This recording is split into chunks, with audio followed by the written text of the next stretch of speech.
সুপ্রভাত বন্ধুরা। আজকে আমি নতুন একটা ভিডিও নিয়ে তোমাদের কাছে চলে এসেছি। আশা করি তোমরা সবাই ভালো আছো, আমিও ভালো আছি। তাহলে এখন থেকে আমি ভিডিওটা স্টার্ট করলাম। আমি দেখো ঘুম থেকে উঠে চলে এসেছি। এদিকে দিদি তো স্নান টান সেরে পুজো করে নিচ্ছে, ফুল দিয়ে সাজিয়ে পুজো সেরে নিচ্ছে।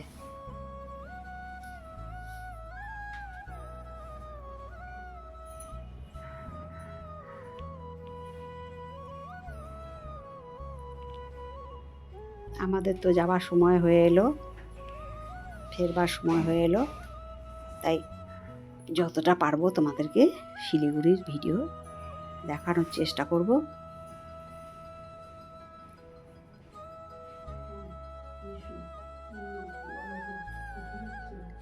দিদি পুজো সেরে এবারেতে গীতা পাঠ করে নিচ্ছে। দিদির ঠাকুর ঘরটা ভীষণ সুন্দর।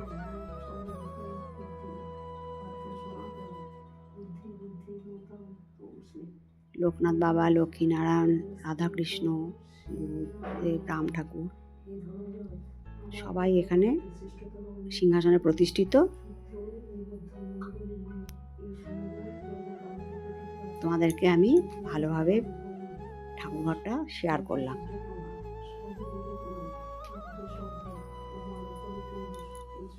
তারপর পুজো সেরে সকালবেলাতে দিদি ছাদে প্রতিদিন পায়রা পাখি আরও নানা রকম পাখি আসে, তাদেরকে চাল দিয়ে দেয়। পাখিগুলো প্রতিদিন অনেক অনেক পাখি আসে, আজকে একটা দুটো এসছে।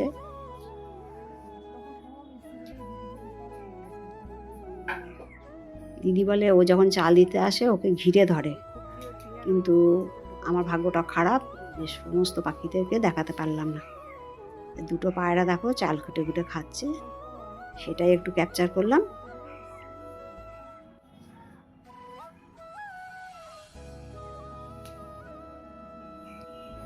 আর আমি এইদিকে দিদিদের বাড়ির যে চারপাশের পরিবেশটা, ওই যে পাশে দেখতে পাচ্ছ নদী, এটা বর্ষাকালে ভীষণ ভয়ঙ্কর রূপ ধারণ করে।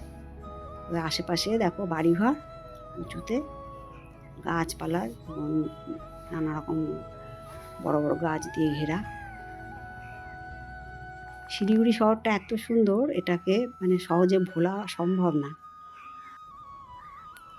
আমি আবার দূর থেকে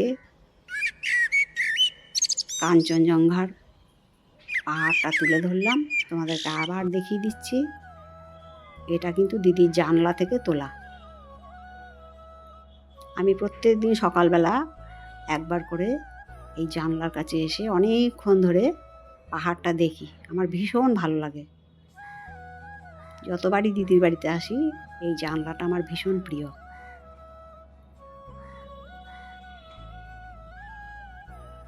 এখন অনেক বাড়িঘর হয়ে গেছে, তাই জন্য এখন অতটা ভালো করে তোলা যায় না। আগে যখন বাড়িঘর অনেকটাই কম ছিল, ভীষণ সুন্দরভাবে আমরা এটাকে দেখতে পেতাম।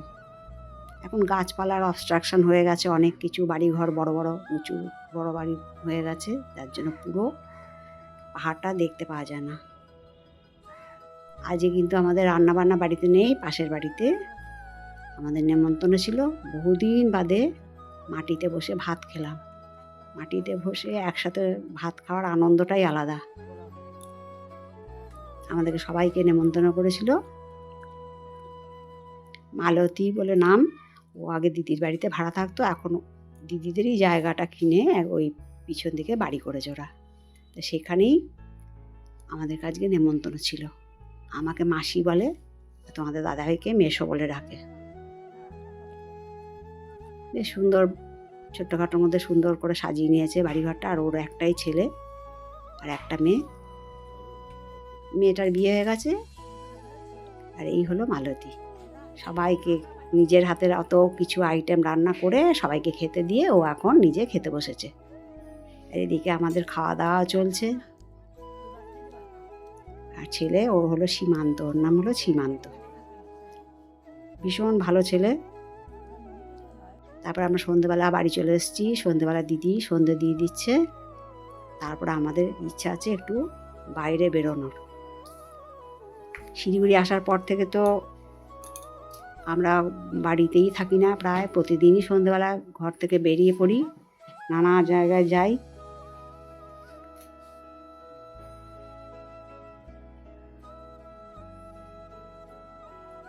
দিদি সন্ধে দিয়ে দিল। এরপর আমরা 2 বোন আর আমরা 3 জন মিলে, তোমাদের দাদাভাই 3 জন মিলে আমরা এখন চলেছি। আজকে একটু মার্কেটের দিকে যাব। আজকে একটু হাঁটতে হাঁটতেই বেরিয়েছি, বলেছি প্রত্যেক দিন টোটো করে যাই, আজকে আমরা হেঁটে হেঁটেই এই দিকটা যাব।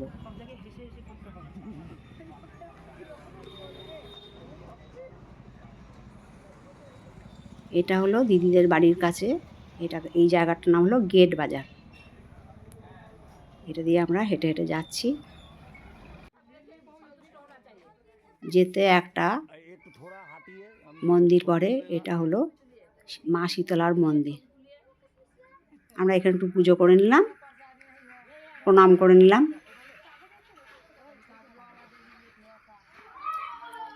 আমার গুরু মহারাজের ছবিও দেখতে পেলাম। এটা হলো শিলিগুড়ি জংশন। আমরা কিন্তু এখন ওই রেল স্টেশন পার হয়ে স্টেশন দিয়ে হেঁটে যাচ্ছি। এরপরে আমরা চলে যাব মার্কেটে।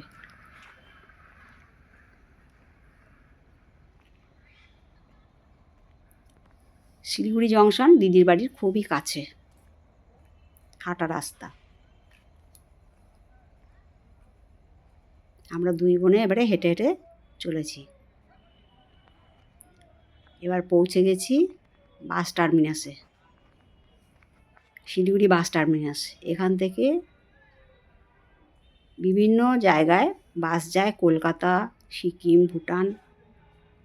এটা হলো সরকারি ব্যবস্থাপনায় এই বাস টার্মিনাস। তারপরে এখান থেকে একটা মার্কেট আছে, সেই মার্কেটে আমরা ঢুকে পড়েছি। ওখানে আমাদের কিছু জিনিস নেওয়ার আছে, সেই জিনিসটা নিয়ে আমরা যখনই আসি এই দোকানগুলোতে কিছু না কিছু জিনিস নিয়ে যাই। এই বাস টার্মিনাসটার নাম হলো তেনজিং নরগে বাস টার্মিনাস।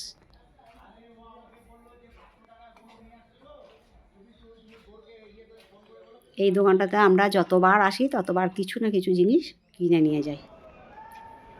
যাই হোক, কেনাকাটা সেরে আমরা বাস টার্মিনাসের ভেতর দিয়েই শর্টকাট রাস্তাটা ধরে নিলাম।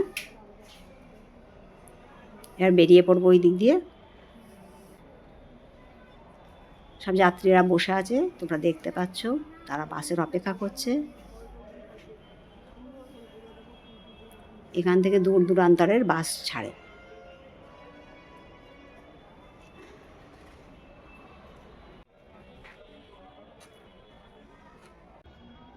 ভারত নেপালের আন্তর্জাতিক যে পরিবহন সংস্থা, এই দিকেও যাওয়া যায়। এখানে যেমন সরকারি বেসরকারি 2 রকম বাসই আছে। বেসরকারি বাসের যে ব্যবস্থা সেটা আবার রাস্তার ওই পাশে। এইটা হলো সরকারি পরিবহন ব্যবস্থা। এটা হলো তেনজিং নরগে বাস টার্মিনাস। এটা নিশ্চয়ই তোমরা নাম শুনেছ।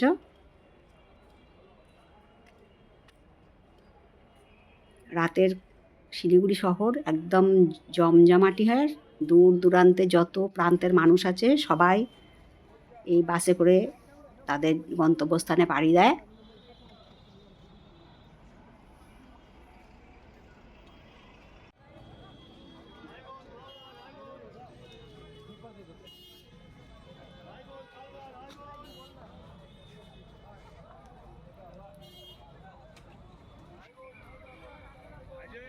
ভারত, বাংলাদেশ, সিকিম, ভুটান, কলকাতা আমাদের দেশের যে মধ্যে সেই সব তো আছেই, বিদেশেও এইখান থেকেই বাসগুলো যায়।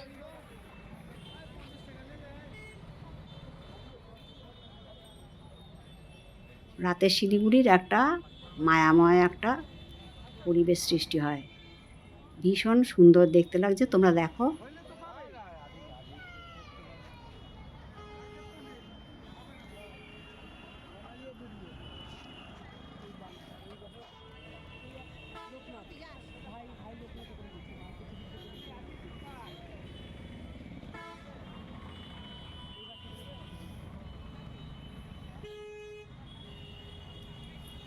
এখানে সব বিখ্যাত বিখ্যাত বাসগুলো যায়। এটা হলো লোকনাথ বাস। এটা হলো একটা পরিবহন সংস্থার লোকনাথ পরিবহন সংস্থার একটা বিখ্যাত নাম। সেই পরিবহন সংস্থারই একটা বাস। এটা হলো স্লিপার কোচ।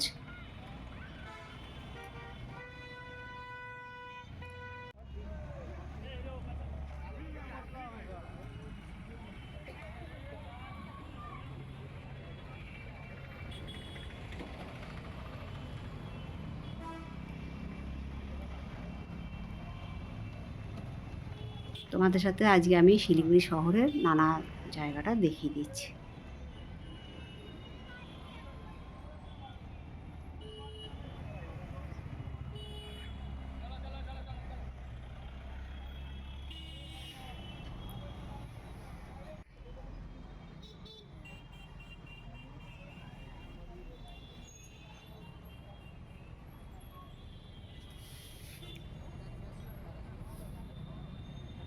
এটা হলো লোকনাথ পরিবহনের যে বাসের সংস্থা, সেইখানকার বাস।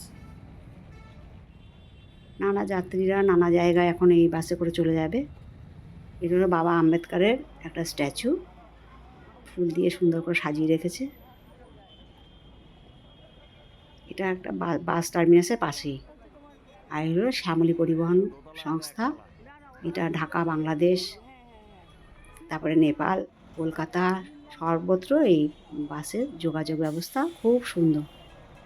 এটাও স্লিপার আছে, স্লিপার ব্যবস্থাও আছে, একতলা দোতলা।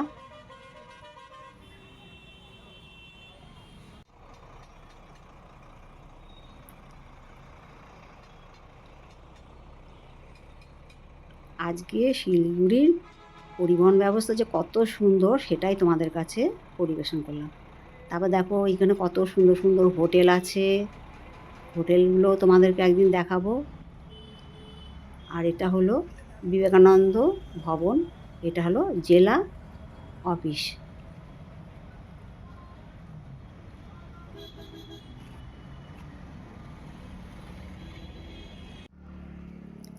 ওই যে দূরে দেখতে পাচ্ছ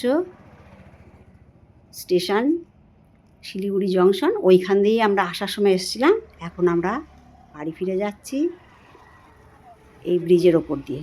তাহলে আজকে বন্ধুরা তোমাদের ভিডিওটা কেমন লাগলো জানিও। যদি ভালো লাগে লাইক, শেয়ার, কমেন্ট আর সাবস্ক্রাইব করে আমার চ্যানেলের পাশে থেকো।